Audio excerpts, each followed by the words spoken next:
வெளிநாட்டுல கஷ்டப்பட்டு உழைக்கிற பணத்த நமக்கண்டு கொஞ்சம் கூட சேர்த்துக்காம மொத்தமாவே நாட்டுக்கு அனுப்புற ஒருத்தரா நீங்க. உங்களுக்கு தான் இந்த விஷயம்.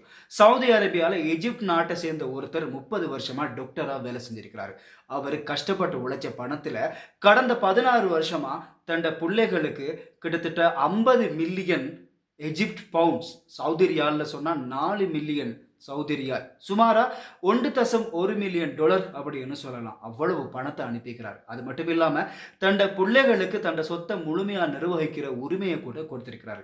சரி, இப்ப எல்லாம் முடிஞ்சு உழைச்சதெல்லாம் போதும். நம்ம நாட்டுக்கு போய் புள்ளைகளோட இருப்போம்ன்னு சொல்லி, நாட்டுக்கு போனவருக்கு அங்க பெரிய அதிர்ச்சி இருந்திருக்கு.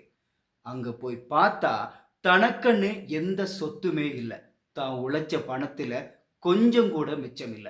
எல்லாத்தையுமே புள்ளைகள் வித்து அழிச்சிருந்தாங்க.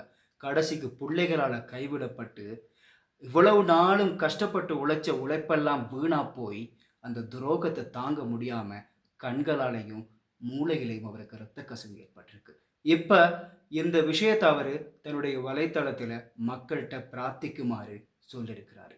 இவ்வளவுதாங்க வாழ்க்கை. வெளிநாட்டுல கஷ்டப்பட்டு உழைக்கிற நாம, உழைக்கிற முழு பணத்தையும் நாட்டுக்கு அனுப்பிட்டு ஒன்றுமில்லாதவனா கடைசி காலத்துல நிக்காம, இப்ப இருந்தே கொஞ்சம் கொஞ்சமா ஒரு அக்கவுண்ட்ல பணத்த சேர்த்து வருவோம். அது நமக்கு கடைசி காலத்துல நிச்சயம் இன்ஷா அல்லாஹ் உதவும். கண்மூடித்தனமா யாரையும் நம்பக்கூடாதுங்கிறதுக்கு இந்த வைத்தியருக்கு நடந்தது நமக்கெல்லாம் ஒரு பெரிய பாடம்.